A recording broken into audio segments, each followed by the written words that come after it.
Hey guys, welcome back. I'm Prodigy from Kilo 23. I feel like recently in the airsoft world, at least in my area, night games are becoming a very popular thing. And for a night game, you can't just go out and play and be hidey and sneaky and everything. You actually have to buy what's called a tracer unit. There's lots of different ones out there. They've been out there since practically the beginning of airsoft, I feel like. And just picking one, and picking a good one, it's very good for the money, is something you really need to do some research on. You can't just go and get one. Like the first tracer I bought was the GNP tracer mags, and those things are terrible. So when you actually go pick out a tracer, you want to get a good one for the money. One I actually really like is the Xcortech XT501 MK2. It's not very expensive. It runs under $100. It's readily available, and it's actually fantastic for the money. Let's check this out.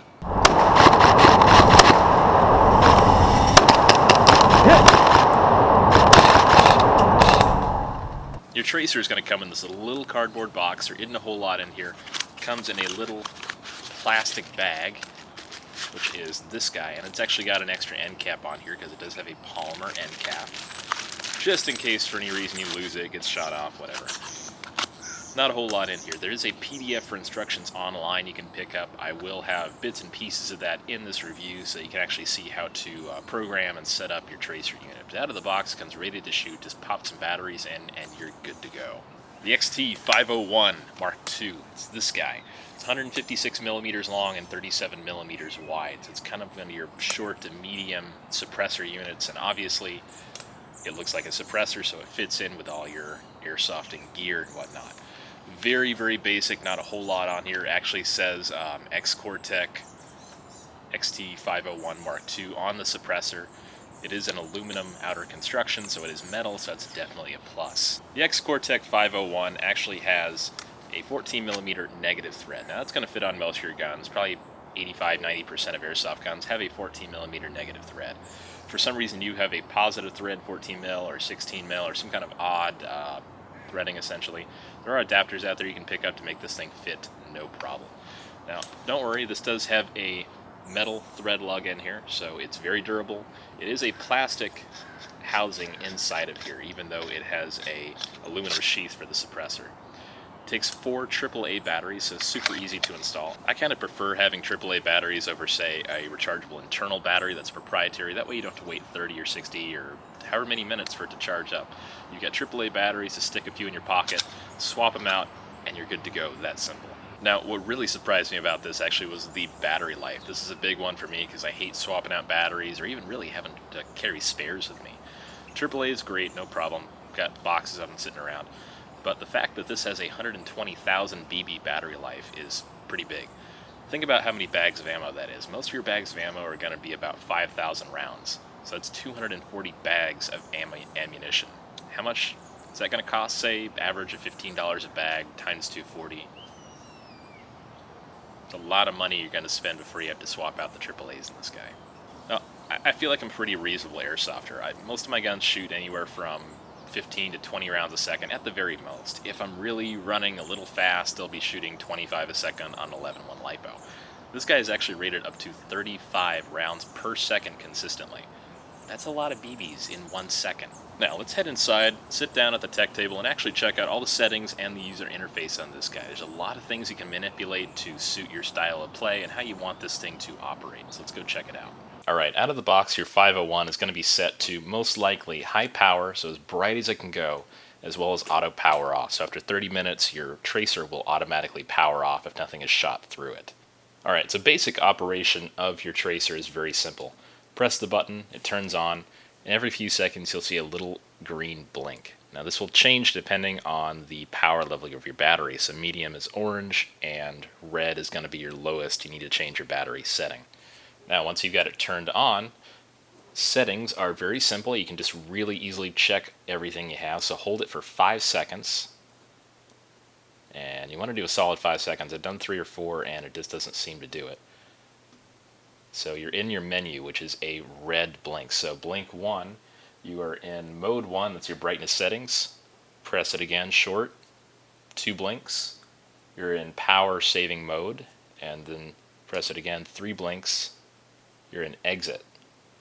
So I'm going to go press that again, and we're back in brightness settings. So I'm going to hold that for 5 seconds.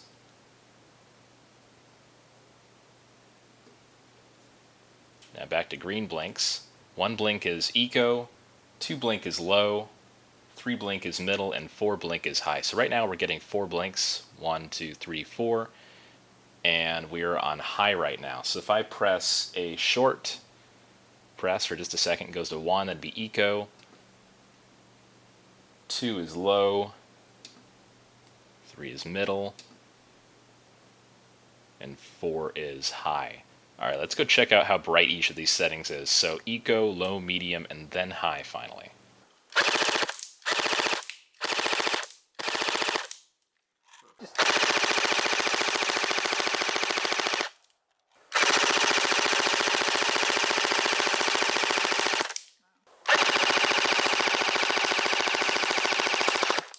Alright, so to exit this, we hold that for 5 seconds.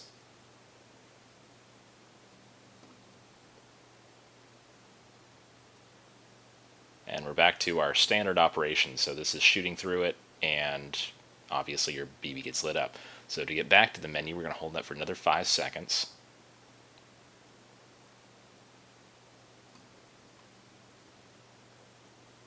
And we're back to our red blinks, which is our selection. So I'm going to go hold it, push it one more. So now we're in our power saving mode. So I'm going to hold this for 5 seconds to enter that power saving option menu. And we're back to green blinks, which indicates our settings. So we have 3 settings here, so 1, 2, and 3 blinks. 1 blink is auto power off is turned off. 2 blinks, auto power on is turned on, which is currently what we're in right now. And 3 blinks is motion detection. So this is a really cool feature where if the tracer detects that you physically are moving, it will turn back on. So for now I'm going to leave it an auto power off turned on. I'm going to exit that menu by holding the button for 5 seconds. And we should be back in our standard operating mode, which is just a green blink every few seconds. So if I push that, it blinks several times and it turns off. A couple of other cool features this guy does have is low battery detection, so it actually can check and see when your battery is getting low. And at that point it'll just turn off completely to save your battery. That's why there are AAAs there, so you can just swap those out really quickly. Auto power off is going to be a pretty simple setting. If you don't use this for 30 minutes, it will automatically power off. And 3D motion detect is kind of a new feature on this tracer. If there's no motion for a solid 30 seconds, so that nothing is moving, it'll actually go into a sleep mode and then wake up when things start moving again. Overall, I actually find the menu on the 501 pretty simple to navigate. It takes a little bit of practice to kind of get used to it. Just having one input and output for the user it's a little different.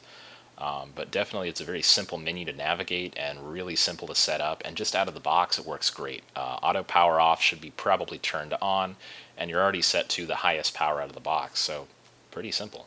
Now for the money, the build quality, and how it performs, I'm actually really impressed by this guy. I've had a little while to check it out, and it's really, I find it worth the money actually.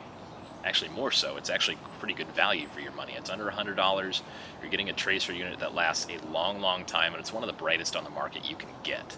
As far as a grade goes, I think I'm going to give this a solid 9.5 out of 10. The only things that I really kind of don't like personally, it's very nitpicky.